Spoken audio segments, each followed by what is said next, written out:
శనార్థి దోస్తులు మా బిచ్చుకుంద మండలంలో ఉన్న శ్రీ సద్గురు బండయ్యప్ప మఠంలో శివరాత్రి ఉత్సవాలు ఎగ్దం మస్తుగా జరుగుతాయి. శివరాత్రి రోజు తీరిక లేకుండే అని శివరాత్రి అయిన తెల్లారి ఎమ్మెల్సీ ఎలక్షన్ కోసం ఊరికి పోయినప్పుడు ఓట్లేసినాక మా పాత దోస్తుగానికి ఫోన్ చేసి, మామ నాకు బండాయప్ప మఠం తోలుకపోరా అనగానే బండి మీద నన్ను బర్రన తోలుకొచ్చేసిండు. ఇక పోగానే శివాలయంలో ఉన్న మహాపరమేశ్వరునికి గట్టిగా మొక్కేసి, ఆకలి అవుతుంది అక్కడ అన్నదానం పెడుతురని తెలిసింది. నేను మా దోస్తుగాళ్ళు అందరం కలిసి లైన్లలో పడి అన్నం అయితే తెచ్చుకున్నాం.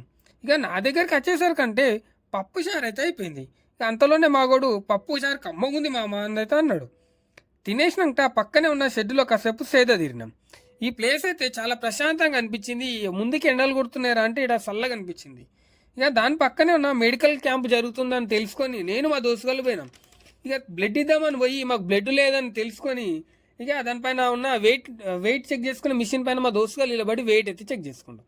దాని పక్కనే మనకు హిమాలయాల థీమ్లో ఉన్న ఒక పెద్ద స్టేజ్ సెటప్ అయితే ఉండే. ఇక ముందుకెళ్తుంటే మహాలింగం చుట్టూ తిరిగే గణపతి, ఒక భారీ నంది ముందు ఉయ్యాల ఊగుతున్న గణపయ్య అయితే కనిపించారు. ఇక స్టేజ్ దగ్గరికి పోవాలంటే టికెట్ తీసుకోవాలని అయితే అన్నారు. సరే అని 60 రూపాయలు పెట్టి నేను మా దోస్తుగల్లా కలిసి 3 టికెట్లు తీసుకొని పోయినాం.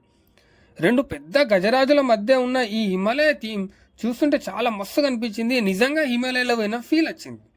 అదే స్టేజ్ మీద ఎడమ దిక్కు ఒక అద్భుతమైన స్టేజ్ అయితే క్రియేట్ చేశారు. ఇక్కడ ఈ మండపంలో మన శివపార్వతుల కళ్యాణం అయితే చేశారు. ఇక్కడ ఆది దంపతులు దర్శనం చేసుకుని తర్వాత ఈ హిమాలయాల థీమ్ దగ్గర అయితే ఫోటోలు వీడియోలు అయితే తీసుకున్నాం. ఇక్కడ రాత్రి అంగరంగ వైభవంగా డ్యాన్స్ ప్రోగ్రాంలు అలానే సింగింగ్ కాంపిటీషన్ ఇట్లా చాలా అనేక ఉత్సవాలు అయితే జరిగినాయని చెప్పారు. ఇక ఆ రోజు నాకు తీరిక లేకుండా అని నేను ఒకరోజు ముందు వెళ్ళలేకపోయాను. సో అట్లనే పక్కనే ఉన్న జాతరలో కూడా పోయినాం.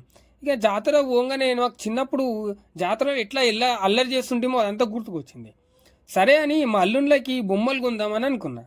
ఇక లాస్ట్కి జేబులో చూసుకునేసరికంటే పైసలు లేవు అని సరే ఏమని చేద్దామని అక్కడ ఉన్న దుకాణాలకి పోయి మంచిగా 4 బాదుషాలు అట్లనే ఒక 1/2 కిలో చక్కెర గోళీలు అయితే కొనుక్కొని దాని పక్కనే ఉన్న మన సద్గురు బండాయప్ప మఠంకి అయితే పోయినాం.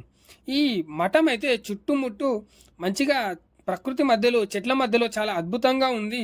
అండ్ ఇక్కడ మన బండాయప్ప స్వామి గారి విగ్రహం అయితే ఉంటుంది.